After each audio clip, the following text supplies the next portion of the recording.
له ومن يضلله فلا هادي له ونشهد أن لا إله إلا الله وحده لا شريك له ونشهد أن محمدًا عبده ورسوله وصلى الله تعالى عليه وسلم تسليما كثيرا أما بعد فقد قال الله تبارك وتعالى في القرآن المجيد والفرقان الحميد أعوذ بالله من الشيطان الرجيم بسم الله الرحمن الرحيم ولنبلونكم بشيء من الخوف والجوع ونقص من الأموال والأنفس والثمرات وبشر الصابرين الذين إذا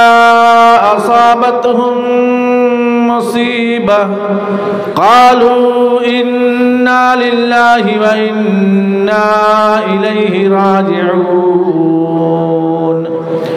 صدق الله مولانا العظيم وصدق الرسول النبي الكريم ونحن على ذلك لمن الشاهدين والشاكرين والحمد لله رب العالمين.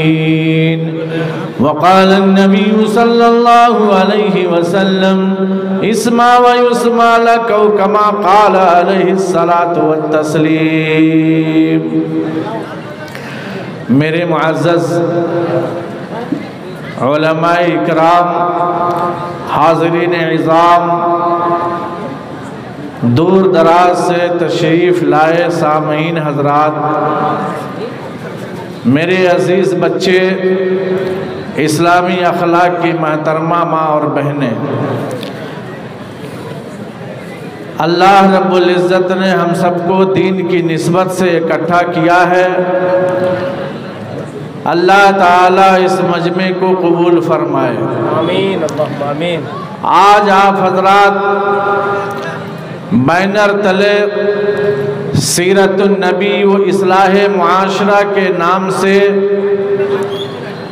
اس جلسے کا آغاز کیا ہے اور یکے بعد دیگرے علماء حضرات اپنے بیانات کو آپ کے سامنے رکھے.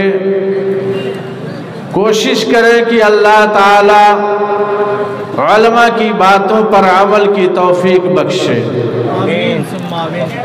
انسان جب کسی چیز کی کوشش کرتا ہے تو اللہ تعالی اس کا پھل عطا کرتا ہے، اور جب انسان کوشش چھوڑ دیتا ہے تو اس میں شیطان حملہ بول دیتا ہے.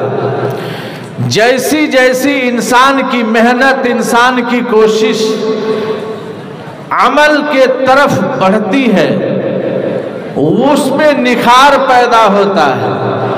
اسی لیے اللہ تعالیٰ نے ہر چیز کا انتخاب کیا.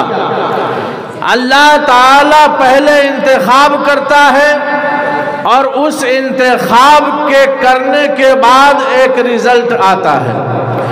اللہ تعالیٰ نے انتخاب کیا تو حضرت موسیٰ علیہ نبینا علیہ السلام پر توریت نازل فرمائی. اللہ تعالیٰ نے انتخاب کیا تو حضرت داؤد علیہ السلام پر زبور نازل فرمائی. اللہ تعالیٰ نے انتخاب کیا تو حضرت عیسیٰ علیہ نبینا علیہ السلام پر انجیل نازل فرمائی. اللہ تعالیٰ نے انتخاب کیا تو حضرت محمد صلی اللہ علیہ وسلم پر قرآن نازل فرمایا. یہ انتخاب ہے. لیکن میرے دوستوں اور بزرگوں، آسمانی ڈھیر ساری کتابیں نازل فرمائی، لیکن ان 4 کتابوں کا تذکرہ بچہ بچہ جانتا ہے. اللہ تعالیٰ نے توریت کا انتخاب موسیٰ علیہ السلام کے لیے کر رہا ہے، لیکن انداز بدلتا نظر آ رہا ہے. اللہ تعالیٰ نے موسیٰ علیہ السلام کے لیے توریت کا انتخاب کیا. اللہ تعالیٰ نے زبور کا انتخاب، داؤد داؤد علیہ السلام کے لیے کیا، اللہ تعالیٰ نے انجیل کا انتخاب حضرت عیسیٰ علیہ السلام کے لیے کیا، اللہ نے قرآن کا انتخاب سیدنا محمد رسول اللہ صلی اللہ علیہ وسلم کے لیے کیا۔ لیکن ذرا دیکھو انداز کتنا الگ ہے۔ توریت کا انتخاب ہوا، اللہ نے کہا اے موسیٰ کوہ طور پر چلو، میں توریت وہاں تجھے دوں گا۔ اللہ تعالیٰ نے انتخاب کیا، اے داؤد فلاں عبادت خانے میں چلو، زبور میں تجھے وہاں دوں گا۔ اللہ تعالیٰ نے عیسیٰ علیہ نبینا علیہ السلام سے کہا اے عیسیٰ فلاں مقام پر پہنچو، انجیل وہاں ملے گی، لیکن اللہ اکبر سید المرسلین فخر موجودات احمد مصطفیٰ محمد مصطفیٰ صلی اللہ علیہ وسلم سے اللہ یہ نہیں کہا اے میرے نبی مدینہ میں چلو قرآن وہاں بھیجوں گا، اے میرے نبی مزدلفہ میں چلو قرآن وہاں نازل کروں گا، اے میرے نبی مینا کی گھاٹی میں چلو قرآن وہاں نازل کروں گا، اے میرے نبی غار حرا میں چلو قرآن وہاں نازل کروں گا، اے میرے نبی غار سور میں چلو قرآن وہاں نازل کروں گا۔ بلکہ اللہ نے یہ اعلان کیا جہاں جہاں میرا نبی ہوگا وہاں وہاں میرا قرآن ہوگا۔ میرا نبی مکہ میں ہوگا قرآن مکہ میں جائے گا، میرا نبی مزدلفہ میں ہوگا قرآن مزدلفہ میں جائے گا، میرا نبی مینا میں ہوگا قرآن مینا میں جائے گا، میرا نبی غار حرا میں ہوگا قرآن غار حرا میں جائے گا، میرا نبی غار سور میں ہوگا قرآن غار سور میں جائے گا۔ یہ اللہ تعالیٰ نے اپنے حبیب کے لیے رتبہ عطا فرمایا۔ ایک بار سب بول دو سبحان اللہ۔ لیکن میرے دوستوں اور بزرگوں اب آئیے ذرا دل کی گہرائی میں، جب دل کو دل سے آپ نے دل ملایا تو دل خیر آبادی کا نام شامل ہو گیا۔ ایک وہاں تک پہنچنے کی کوشش کرتا ہوں کہ میری حیات مجھ سے، میری حیات مجھ سے کبھی منہ نہ موڑنا، میری حیات مجھ سے، میری حیات مجھ سے کبھی منہ نہ موڑنا، لے جا کہ مجھ کو شہر مدینہ میں چھوڑنا، لے جا کہ مجھ کو شہر مدینہ میں چھوڑنا، اگر چاہتے ہو پھول سے، گر چاہتے ہو پھول سے پتھر کو توڑنا۔ ایسا ہوتا نہیں ہے کہ پھول ایک پتھر کو توڑ دے، لیکن انشاءاللہ جب نیچے کا مصرع لگے گا تو ٹوٹ جائے گا انشاءاللہ۔ کہ گر چاہتے ہو پھول سے پتھر کو توڑنا، گر چاہتے ہو پھول سے، گر چاہتے ہو پھول سے پتھر کو توڑنا، گر چاہتے ہو پھول سے پتھر کو توڑنا،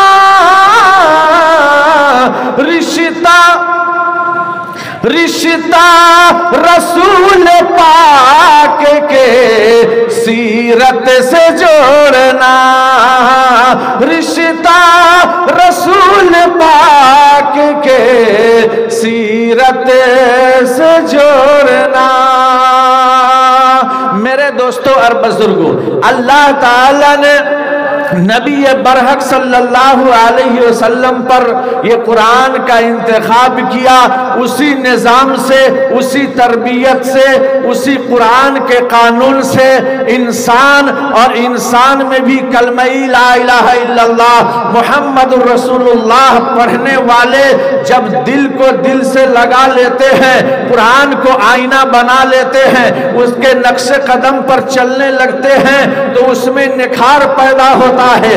آج ہمارے سماج کے اندر، ہماری سوسائٹی کے اندر، ہمارے ماحول کے اندر آپ جب گریبان میں نظر ڈال کر دیکھیں گے اور سوچیں گے تو سمجھ میں آئے گا کہ ہم نے اللہ کی رسی کو چھوڑ دیا ہے، محمد رسول اللہ کی سیرت سے الگ ہو کر زندگی گزارنے لگے ہیں۔ آج یہی وجہ ہے کہ آج ہمارے سماج کے اندر جتنی کمیاں نظر آ رہی ہے، آج اس کا خمیازہ ہمارے سامنے ہے۔ دیکھنے کے اعتبار سے ہم کافی کوسوں دور جا رہے ہیں، بلڈنگوں میں آگے جا رہے ہیں، کاروبار میں آگے جا رہے ہیں، بزنس میں آگے جا رہے ہیں، لیکن آپ نے یہ نہیں غور کیا کہ اللہ تعالیٰ نے قرآن میں آگے کیا یا نہیں، حدیث پر چلنے میں آگے کیا نہیں، محمد رسول اللہ کا دامن پکڑنے میں ہم آگے قدم بڑھائے ہیں یا نہیں۔ اس کی فکر ہر انسان کو ہونا چاہیے کہ محمد رسول اللہ کی سیرت ہمارے دل کے اندر یہ اتری ہے یا نہیں اتری ہے۔ اگر نہیں اتری ہے تو اتار کر چلنا ہماری زندگی کا اصول بنے گا، اتار کر چلنا ہماری زندگی کی منزل آخر تک یہ اچھی سی اچھی ثابت ہوگی۔ لیکن اگر ہم نے اس سے الگ ہو کر زندگی گزارا ہے میرے دوستو، انسان ذلیل و خوار ہو کر کے رہے گا، کیونکہ نبی کا دامن ہم نے چھوڑا ہے، قرآن کی رسی کو ہم نے چھوڑ دیا ہے۔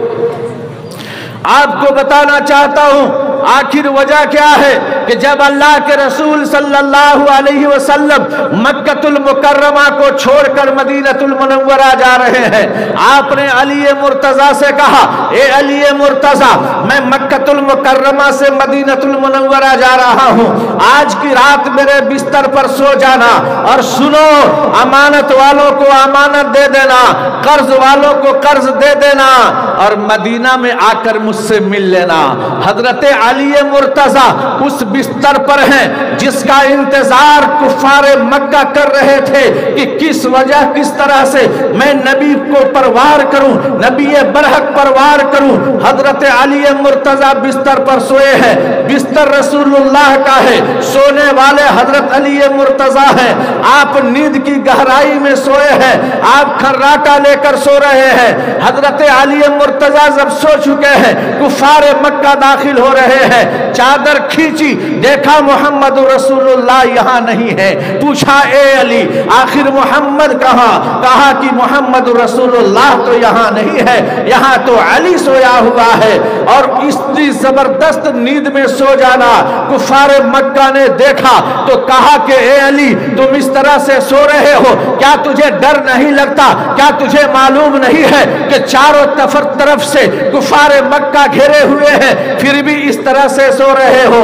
کفار مکہ کی آواز پر علی مرتضیٰ نے کہا کہ اے کفار مکہ، آج کی رات نبی اکرم کی آواز، پتھر کی نکلی ہوئی زبان سے نکلی ہوئی پتھر کی بات، آقا نے فرمایا کہ اے علی میرے بستر پر سو جانا، صبح قرض والوں کو قرض دے دینا اور امانت والوں کو امانت سونپ دینا، مدینہ میں آ کر مجھ سے مل لینا۔ اے کفار مکہ، اللہ کے نبی کی آواز ہے، مجھے یقین ہو گیا آج کی رات میں میری موت آ نہیں سکتی ہے، کیونکہ رسول اللہ نے مجھے مدینہ بلا لیا ہے۔ یہ یقین تھا تو علی مرتضیٰ دشمن کے سامنے بھی کھراٹے کی نیند سوئے تھے۔ آج ہمارا یقین نہیں ہے تو گھر سے باہر نکلنا دشمن کے لیے ہم پر بہت بزدلی کا سامنا کرنا پڑ رہا ہے۔ اے میرے دوستوں اور بزرگوں، آپ دنیا والوں پر یقین کرتے ہیں؟ اگر آج کا ڈیلر رات کے 2 بجے اعلان کر دے کہ راشن آج 2 بجے رات میں بانٹا جائے گا، بچہ سے لے کر جوان تک،